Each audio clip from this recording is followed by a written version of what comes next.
Good morning, and thank you for joining us for the Rapides Foundation's informational webinar on our Hurricane Disaster Relief and Recovery Funds. Today we have three people speaking with us and three panelists. I'm Ashley Stewart, the Director of Programs for the Rapides Foundation. We also have Matt Labor, who is a Program Officer for the Foundation. And then we have Richard Morris, who is with FEMA.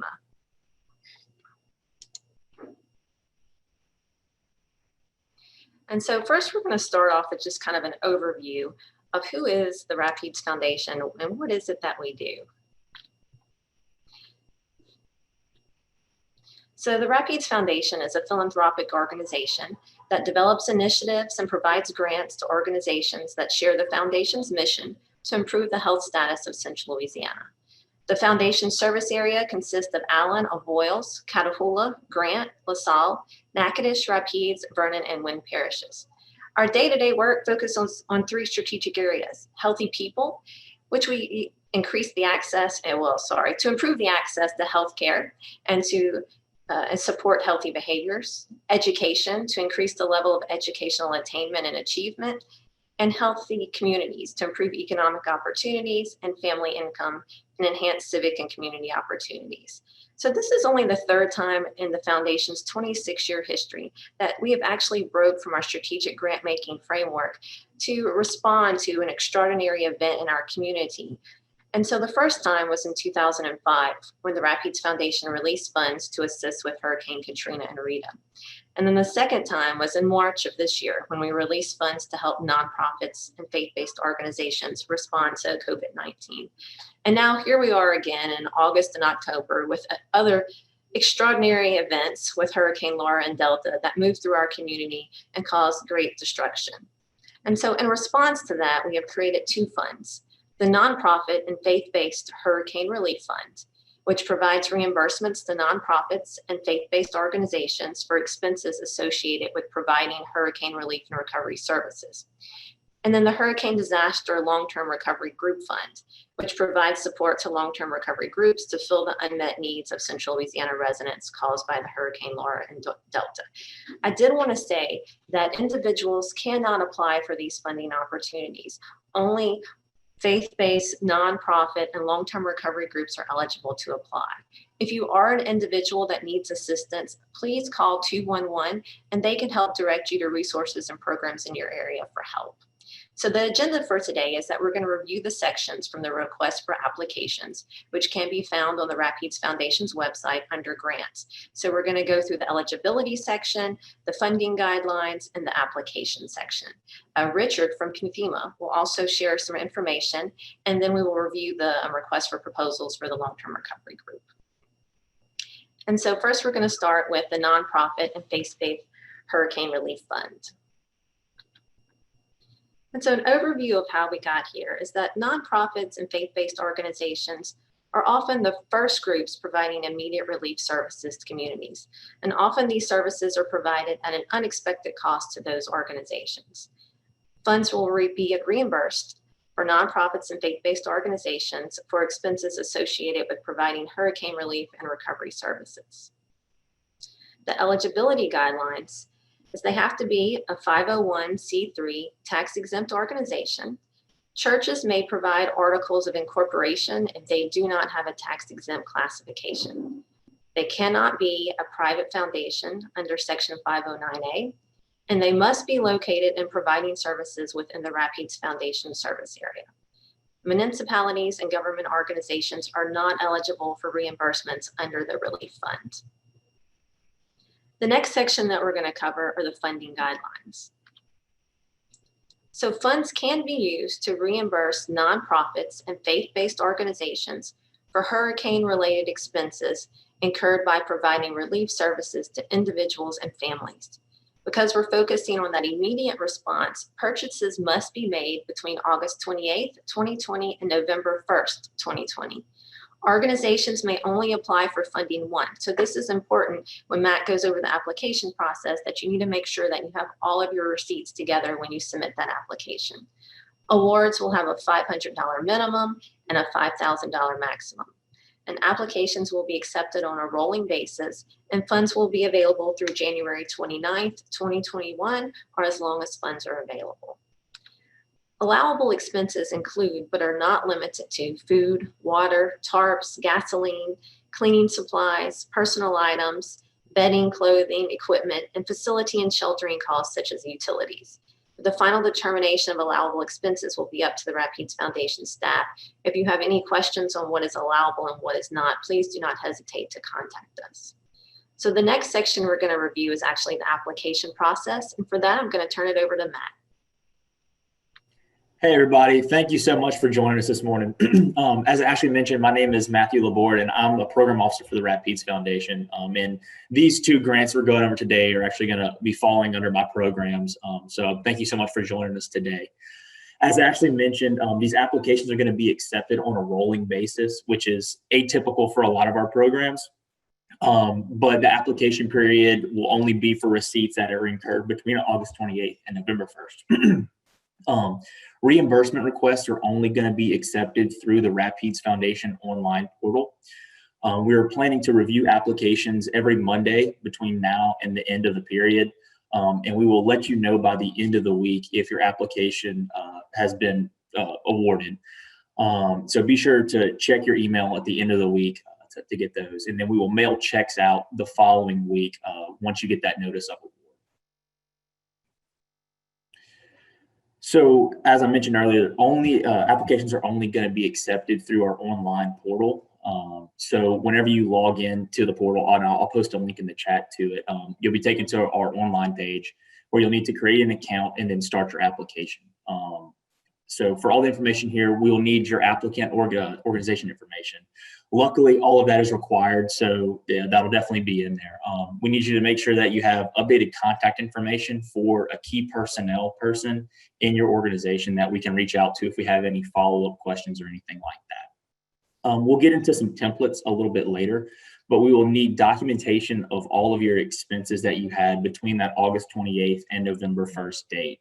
There'll be two different forms that you'll need to fill out. One is an individual receipt form, and then there will be a summary sheet that we're doing with all of the expenses for the total grant period. You'll also need to submit your 501c3 designation letter. And we realize that a lot of our local churches and congregations may have different articles of incorporation or some other document that states their status. So that'll be an acceptable alternative as well. And then we will need your most updated 990 form, or like I said, if you're one of those church congregations, some updated financial statements as well. So as I mentioned, there are two forms that go into the application. On the left-hand side, you'll see the summary sheet. And I'll say anybody will get bonus points if they can write it as neat as it looks on there. So we will be reviewing these. So we'll start with the individual receipt forms on the right. For every receipt that you are requesting reimbursements for, you will need to fill out one of these forms. So, if you have 15 different receipts, we'll need 15 different forms. And you will, on the receipts, if you could highlight the line items that you're requesting reimbursement for, that will be the total amount of the reimbursements you're looking for. So we realize that y'all may have gone out to the store to get food, water items, etc. But there may also be some things that you picked up while you were there that are unrelated to hurricane recovery. Obviously, we can't reimburse those through this fund. So if you could highlight those individual line items that you're needing reimbursement for, and then put that total in there. And then we just need kind of a brief description on what you spent the money or the items on. So, we helped provide food for 45 people, and we provided food and water for volunteers while they were helping with recovery cleanup. Just a short description that really lets us know that these items actually went to hurricane recovery. And then we'll need a total number of estimated people that were served through those funds. So like I said, we'll need one of these individual forms for every receipt that you purchase. And so the way we are envisioning that this will be submitted is that you will compile all of those individual receipt forms together and then transpose the totals onto a summary sheet. So, there may be 15 individual receipt forms, but there'll only be one summary sheet with a total of all the expenses that are there. One more very important note, and you can kind of see it at the bottom there, is that we'll need signatures from a representative of the organization to verify that the totals are correct and that the funding is correct and that they actually went to hurricane relief and recovery. So, for example, if I was going to fill out this form, I would sign that, yes, I went through and I checked all the amounts and the funding information is correct. But I would need someone who is authorized to make financial decisions, which is Ashley. That's above my pay grade. So I would need Ashley to sign off on that as well. So make sure that if you're not the executive director or key personnel for your organization, that they sign off on it as well. So like I mentioned, those individual receipt forms, will need those for every single receipt that's purchased. And please highlight, if there's a mixture of allowable and unallowable expenses, please highlight the ones that you're seeking reimbursement for. Combine them into an individual document and then fill out that summary sheet.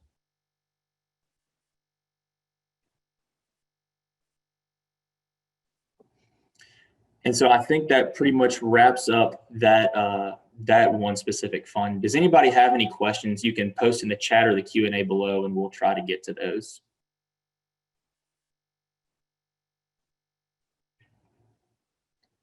I don't know if it's a good thing or bad thing. That one's the more straightforward of the two that we have. So.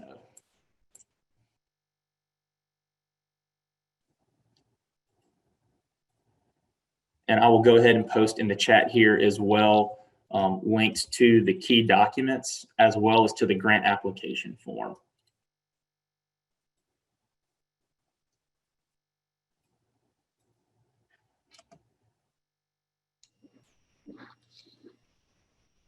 All right, not seeing any questions. We'll go ahead and turn it over to Richard. And I will say, if you do have questions along the way, at the very bottom of your screen, there's a Q&A button. If you could just click on that and you can submit questions, and we will be monitoring it throughout the presentation.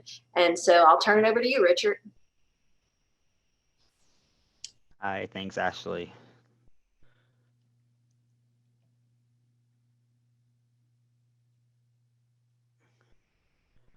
All right, good morning, everybody. My name is Richard Morris. I'm with FEMA Region 6 out of Denton, Texas, which is just north of Dallas. I'm the FEMA Voluntary Agency Liaison, or VAL for short, Group Supervisor for Hurricane Laura, and as well for Hurricane Delta. And I'll be going over what we call the FEMA Individual Assistance Sequence of Delivery, which basically is just a process and which is set up of different phases to let survivors and also our nonprofit and voluntary agency organizations know how survivors can navigate through the process of receiving federal assistance. So this is just a quick declaration overview process. So once the incident or the storm takes place, in this case, Laura, then it's up to the local jurisdictions to respond to the event. If the local jurisdictions feel like they do not have the capacity or the resources to respond, then that's where they'll seek assistance from the state. If the state feels like the incident or the event is beyond their capabilities for response and or recovery, then they will request what we call joint preliminary damage assessments, or PDAs, from FEMA and the state, and as well as the Small Business Administration, for any type of damages to homes, infrastructure, and then they'll submit that request up through the FEMA region and wind up sending it to FEMA headquarters, where FEMA will make a recommendation to the president, and the president is the one who actually decides whether or not there is a federal declaration for either IA or PA, in this case for Laura, it was, I believe, IA and PA for individual assistance.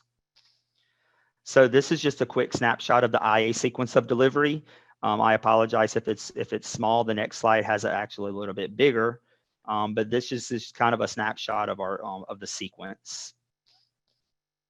And this is just more of a animated version, but it's a little bit bigger in size, just to kind of show you the process. So before I actually get into the process, I just do want to mention that there is a registration period for Hurricane Laura. It actually did get extended through November 27th. Generally, we do a 60-day registration, but like I said, it did get extended for an extra 30 days through November 27th. So we want to encourage survivors to register for FEMA assistance to see what aid they may be eligible for. And this is just the different avenues of where survivors can how they can register for that disaster assistance. And just really quick, I do want to mention as well that so our federal assistance is under the Individual and Households Program. We do have two forms of what we call IHP, one that's over housing assistance and the other, which is other needs assistance. One thing I do want to highlight is that for all of our IA programs, the max amount of grants allowed especially for Hurricane Laura is $35,500. We do have them separated out. So a survivor could possibly be eligible for up to $35,500 for housing and up to $35,500 for other needs assistance, for a total of possibly up to $71,000 combined. Our programs do have a duration of 18 months from the date of the declaration as well. So this is the first phase of our sequence of delivery. This is normally our response phase. So a lot of you that are on this webinar, the nonprofits and the voluntary agencies, I'm sure most of you were providing these types of services during the response, either pre-Laura or immediately after Laura. And I know that Matt and then we're just talking about some of those services and expenses. So this will really be able to help you all with them, as you all probably provided shelter, clothing, medical needs, and other types of services. So this is normally what we call the relief phase. So because FEMA, we cannot duplicate benefits, we do classify insurance as a type of benefit. So survivors who maybe have insurance, we do encourage them to file a claim to see what type of services that or benefits that there's insurance is going to pay for. That way at FEMA, we know exactly what we're not duplicating. So survivors who have insurance and maybe they're what we call underinsured, or survivors who are uninsured, they had no insurance whatsoever, then they're able to move on to the next phase of the sequence for additional assistance. So one part of the assistance is the housing assistance, or HA. So we have two different types of housing assistance. One is financial assistance. So we offer lodging expense reimbursement, rental assistance, home repair assistance, home repair assistance, and home replacement assistance. And these are the types of assistance that we offer to owners and renters, with the exception of the repair and the replacement. We only offer those to owners for their home damages. And these types of financial assistance allow for an array of services and assistance for the survivors, either temporarily or permanently, to assist them with housing. The other type of assistance we offer is direct assistance. So normally known as our direct housing, which we have activated for Hurricane Laura, and actually Grant and Rapides and Vernon Parish within Louisiana Region 6 have all been approved for direct housing for survivors who need to stay somewhere temporarily, whose homes were majorly damaged or destroyed, while they're trying to figure out what their permanent housing solution is. So the next phase goes into our FEMA state other needs assistance. So we have two different types of other needs assistance. The first one is non-SBA dependent. So whenever a survivor registers, we do ask for their pre-disaster income, and depending on what the income they provide us, we will either determine whether or not they may be eligible to be approved for an SBA loan or not approved for an SBA loan. So depending on their income, we may or may not refer them to the SBA. So with non-SBA dependent, however, regardless of whether or not a survivor can obtain an SBA loan, FEMA may be able to provide assistance for funeral, medical, dental, child care, clean and removal, and critical needs assistance.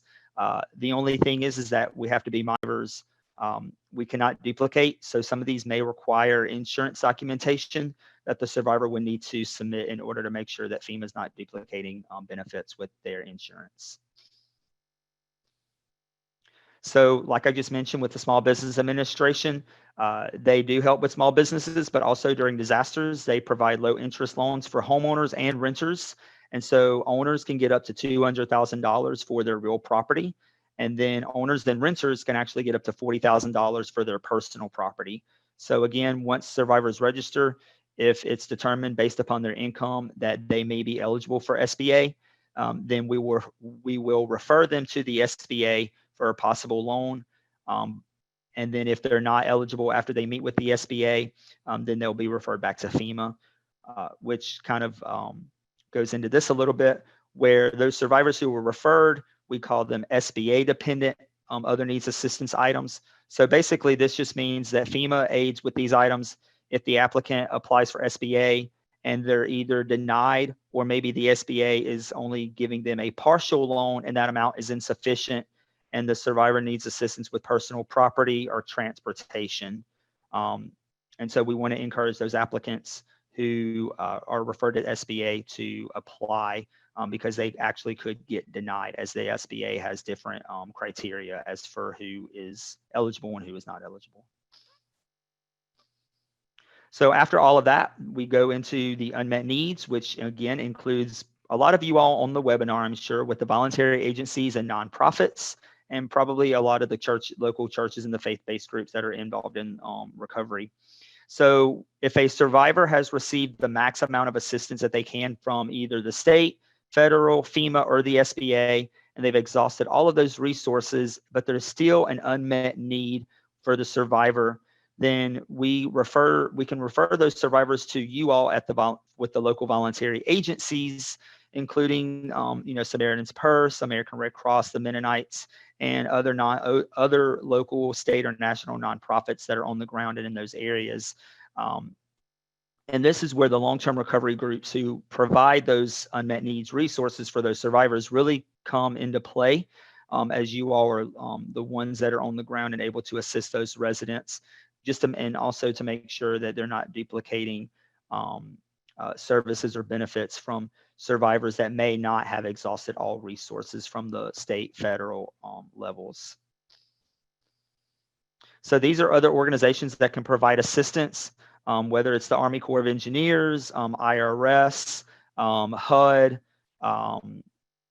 Social Security Administration, or USDA. They all provide an array of different services and benefits.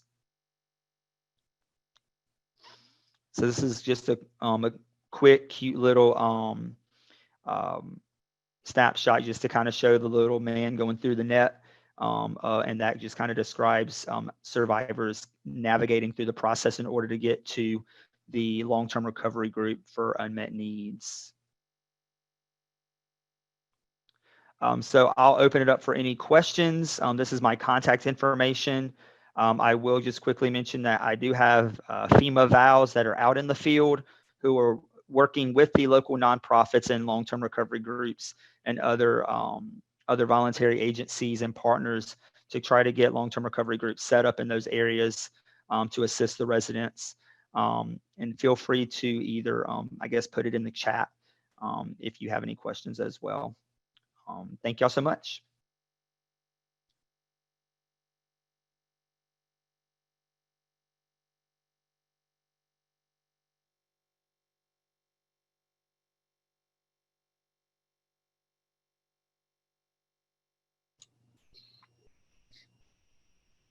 I'm going to leave this up here for just a second. So anybody who is interested in what the contact information is for the local FEMA VALs that are on the ground in the parishes, here's their contact information. I don't have Allen Parish's FEMA VAL. And so if anyone is on the webinar that has that information, please drop it in the Q&A and Matt can pick it up and share it on the chat. Hey, Ashley, I just wanted to comment on David Britt asked if we could provide this presentation to all participants. David, the webinar will be recorded, so you should be able to go back to view that recording. But we can also try to send out this PowerPoint as well. Hey, and really quick, and I'll provide this, Ashley, to you and to Matt. Mark Russell is actually no longer with us, so I will provide the replacement for Mark.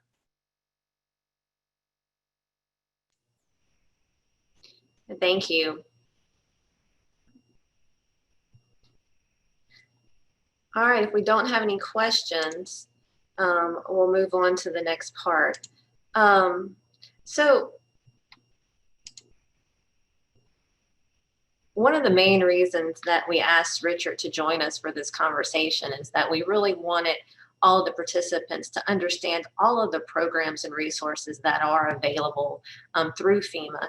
And also really important for the next funding opportunity is that there's a sequence, and to understand of what comes between the nonprofit and the faith-based response immediately following the disaster, which Richard referred to as the voluntary agencies and mass care. So what comes between that and when the long-term recovery groups pick up the survivors and the unmet needs? And so I thought it was very important to understand that there's a sequence and that there's a navigation process that individuals have to go through.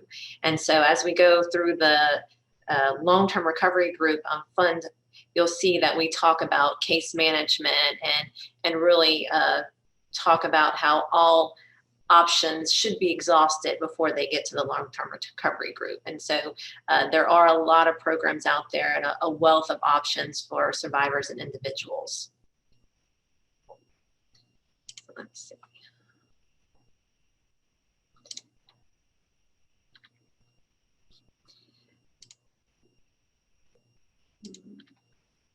And so the long-term recovery group Hurricane Disaster Fund, to kind of give you an overview of this particular program. So the purpose is to provide support to long-term recovery groups to help fill unmet needs for Central Louisiana residents caused by Hurricane Laura and Delta. And we've discussed it already a good bit that immediately following a disaster, you have all of these services that are provided from the insurance, local and state, federal organizations, that begin the recovery process. But after all of these programs and aid are exhausted, there are often unmet needs that remain for individuals and families impacted in the community. So the National VOAD, which the voluntary agencies, VOAD, let's try again, volunteer organizations active in disasters, and FEMA recommend that you work through a long-term recovery group to address unmet needs. And so fortunately, in our area, we don't have a lot of disasters. And so we don't have a lot of existing and established long-term recovery groups in our areas. And so we had to do a little bit of research on what are these things. And so a long-term recovery group is a cooperative body that is made up of representatives from faith-based, nonprofit, government, business, and other organizations working within a designated area to assist with disaster recovery by identifying, pooling, and coordinating resources. A well-organized group can maximize the utilization of available resources by avoiding duplicate assistance to individuals and generating financial, material, and human resources. The long-term recovery groups work in conjunction with local VOADs, governments, case management providers, and FEMA VALs. Richard talked about how there's these local FEMA VALs that we provided contact information to that are already working in the parishes trying to establish and stand up these long-term recovery groups and trying to identify organizations who should be at the table in these groups. When case managers have exhausted all of their available options for assistance to individuals, they present cases to these long-term recovery groups' unmet needs committees for consideration to fill those needs. So I'm going to go over the eligibility requirements. So existing or newly formed long-term recovery groups with their own IRS tax-exempt designation may directly apply for funds. For long-term recovery groups that do not have their own IRS tax-exempt status, they can work with a fiscal agent. The primary applicant or the fiscal agent must meet all of the following requirements. They must be classified as a Section 501c3 tax-exempt organization or a government entity. They cannot be a private foundation under Section 509A. And they must be located within the foundation service area of Allen Avoyelles, Catahoula, Grant, LaSalle, Natchitoches, Rapides, Vernon, and Wynn Parish. So in addition to these requirements for the primary applicant, there's also requirements for the long-term recovery group that is being represented. And so they must meet these following requirements. They have to have an established governance and committee structure adopted by bylaws or charter, including unmet needs committee, clearly define geographic descriptions of the population served. And this is really important to make sure that they're not duplicating services and they're overlapping the service area. At least 75% of the unmet needs committee members must be from the community served by the long-term recovery group. And they need a defined document for process for approval, denial of unmet needs cases, including a scale or matrix used to prioritize cases. And you might look at this and say, where does all of this come from and how do we do that? And I think that's really where you have some great resources in your local valves who have all of these documents and examples of these type of things, and also through the national VOAD and your local VOAD who also have access to examples of what this might look like. So another requirement is that you must have a commitment to include a representative from the Rapides Foundation in all unmet need committees meetings when cases are presented and are voted on. Non-incorporated groups must provide an executed memorandum of understanding with a fiscal agent that meets all the primary application requirements. And so that covers all of the eligibility requirements. You can find all of that in the request for applications, which is on the Rapides Foundation's website under our grant tab. The next section that we're going to cover is the application process, and I'm going to turn that over to Matt. Thanks so much, Ashley.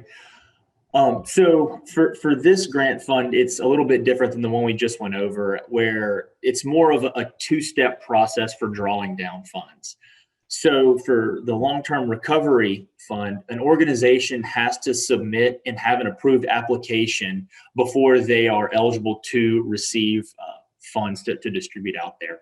So you will go through our process, submit an application, and then once that application is approved, then you can submit requests for funding on a subsequent basis to address any specific unmet needs that have been reviewed and accepted by that long-term recovery group or the unmet needs committee.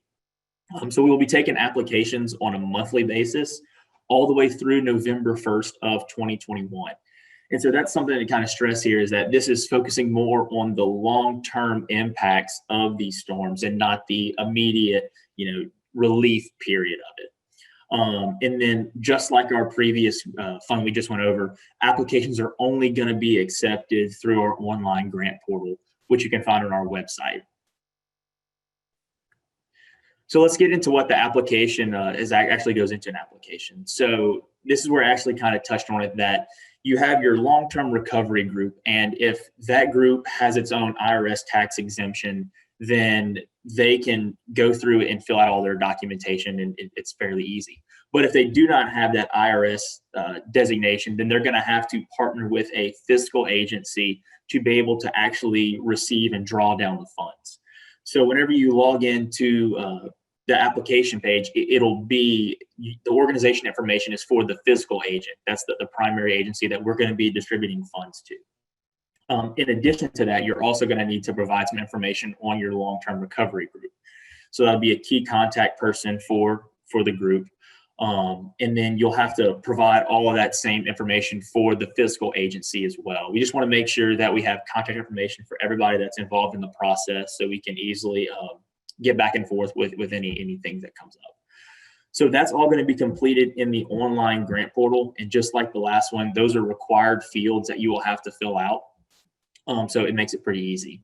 The second part of the application is going to be where you describe the geographic area and the population that you're serving. And so that is going to need to be completed in a Word document, or a Word that you then convert to a PDF document. And you will combine that with this additional long-term recovery group information. So what we're looking for that is what organizations are actively involved in the long-term recovery group. Some have already been established and are working, but for the ones that are getting newly established, we really want y'all to think through, do we have all of our partners at the table? Is there any sectors that are missing? But we want to know who is actually involved in the group. We'll need names and contact information for everyone, along with their affiliated organizations, and what community they represent. One of the eligibility requirements that Ashley mentioned is that we want the people who are a part of this group to be from the community. That way information gets shared and there's that collective impact there. What is the committee structure of the group? Is there an executive committee, an unmet needs committee? What does that look like? And then what are the officers, not only for the long-term recovery group, but also for those different committees? And so we'll specifically need names, contact information, and affiliated organizations for the unmet needs committee, because like Ashley and Richard mentioned, those are the ones who usually review the cases that are submitted and then vote to pass them along to receive funds. And then one of the most important things we need is just an explanation of your process for considering and either approving or denying those unmet needs cases.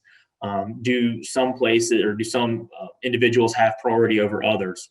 If so, how is that determined? Is there, we primarily want to target seniors, we primarily want to target low-income individuals, or, whatever that case may be. We just want to know how that process is.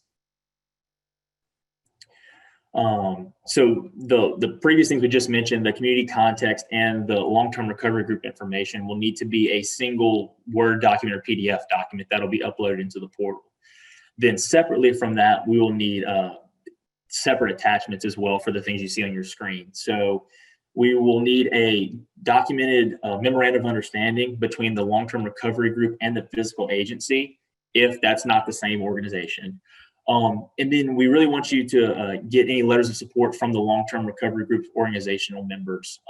If you're working with, the police juries or any local municipalities, we'd love letters of support from them, and then any other community-based organizations. You'll also need to submit into the portal your designated 501c3 or government entity exemption. We'll need your most recent 990 audit or financial statements. And then, as Ashley mentioned, proof of documentation that the long-term recovery group does have that structure that we are looking for. We'll need a copy of your bylaws or your charter, or whatever your documentation is whenever you establish a long-term recovery group. We'll also like meetings, minutes of the last long-term recovery group meeting. And then along with those meetings, we'd like a signed statement from either the long-term recovery group president or executive officer of the organization that's running a long-term recovery group, affirming that, one, you do have an unmet needs process, and then that what that process is. So like we do with any of our grant or any of our awards that we do with the Rapides Foundation, we will need to submit an agreement and board resolution from you that says, yes, we will use the needs or the funds outlined in the guidelines that Ashley submitted before. And then we also want to let everyone know that, we do reserve the right to request modifications to an application prior to the final award, just to ensure that the alignment fits into the Rapides Foundation's core standards.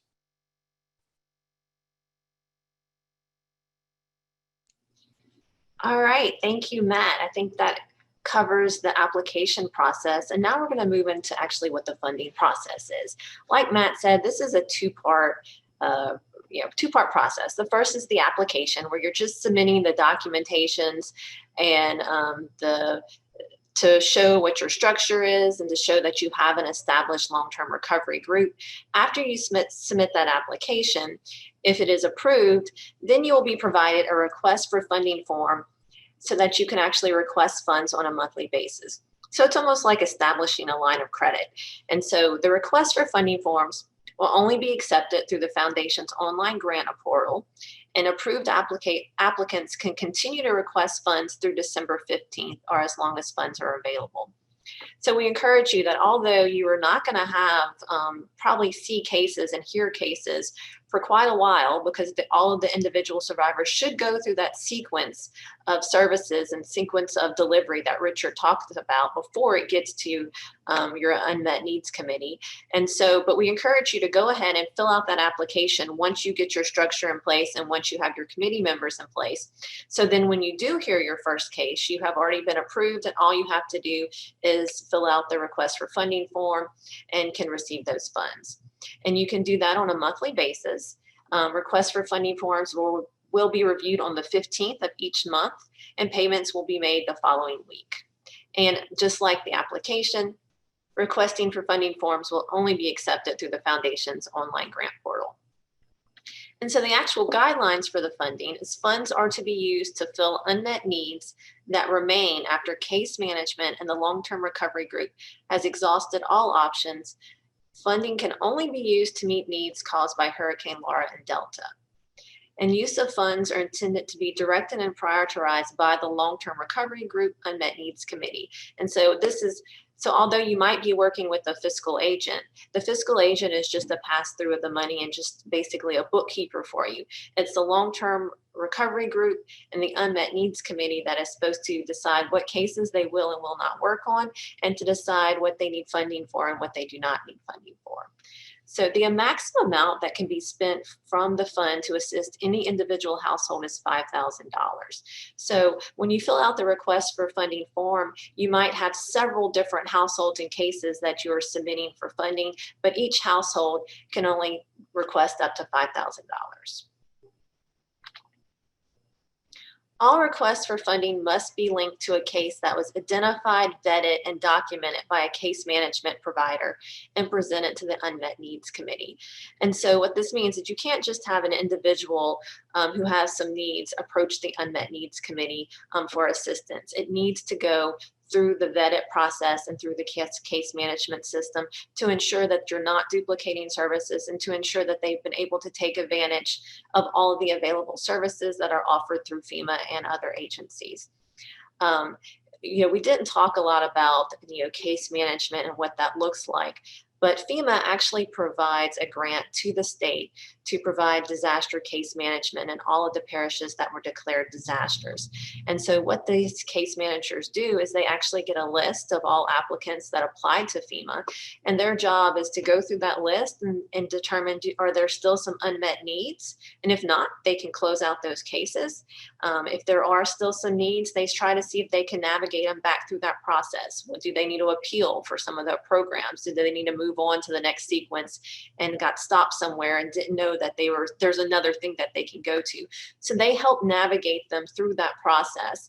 And then after they've gone through that whole sequence, then if there's still some unmet needs, then they present them to the long-term recovery groups.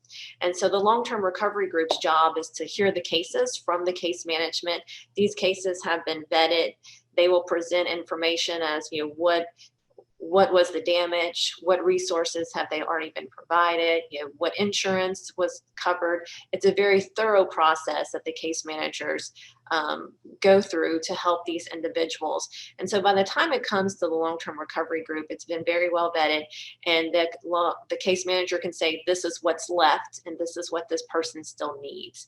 And that group can decide whether they want to take up that case or not based on their resources and if they think they can actually help them, and also based on those parameters that they have set up front about what cases they are interested in and what priorities they have for cases. So a majority of the members of the Unmet Need Committee must agree to take on the case and agree on which specific unmet needs to submit for funding.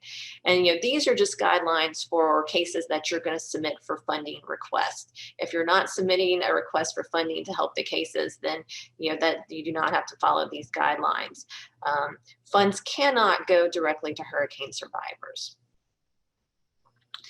Some allowable use of funds include, but is not limited to, building supplies, medical supplies, construction, contract labor, equipment, food, mental health counseling, transportation assistance to essential appointments. That each recovery group can receive a max of $200 to help with convening and facilitating. And if they need it, they can ask for 5% of funds requested for administrative costs to assist with reporting and record keeping for the Rapides Foundation. But this list of eligible funds, there might be people at that long-term recovery group who can provide these things on their own. And that's the beauty of the long-term recovery group, is you're trying to maximize the resources and not to duplicate services. So if someone's at the table who can provide volunteer labor and they see this case, they say, look, we can provide volunteer labor. Someone else at the table might say, well, we can provide some building supplies. And so you combined all of your resources and are able to help these individuals and make the resources go as far as possible. Funds cannot be used for needs unrelated to Hurricanes Laura and Delta disaster. It cannot be used for deferred maintenance, and it cannot be used for automotive repairs or purchases, regardless of whether it was related to Hurricane Laura or Delta. There's a list of other things that it cannot be used for. This list is on our request for application on our website. I do want to point out the bottom two is that projects outside of the Rapides Foundation service area funds cannot be used for that. And then direct funding for medical or social services already funded through existing third-party reimbursement sources cannot be funded. And so all of this information you can find on that request for application on the website. And I think with that, that ends the presentation, and we'll open it up for any questions.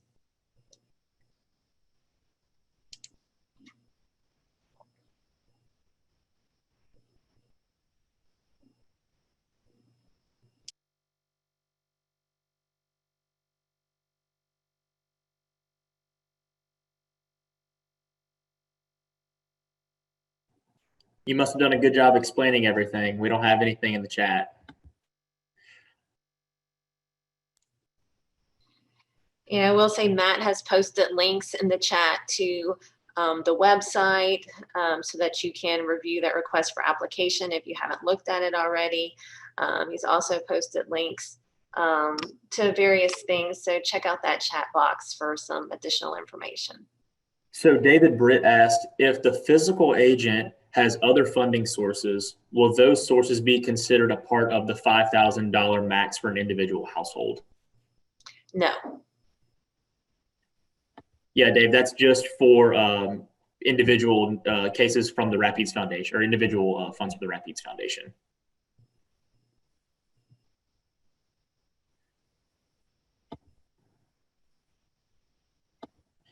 And just kind of as a point of order, so everything that we walked through today for both of those funds, all the information is directly from our request for applications that can be found on our website.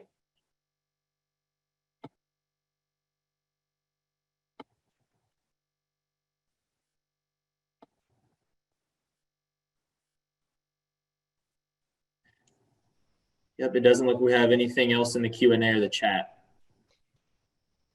So, all right, I will say thank you very much for joining us. And if you have any questions, please contact the Rapides Foundation. Also, if you want more information about long-term recovery groups and what they might look like, please reach out to the local FEMA VALs. They are great resources and are actively looking for people who are interested in participating in the long-term recovery groups and helping them stand those up. And so with that, I'd say have a great weekend, and we look forward to receiving y'all's applications.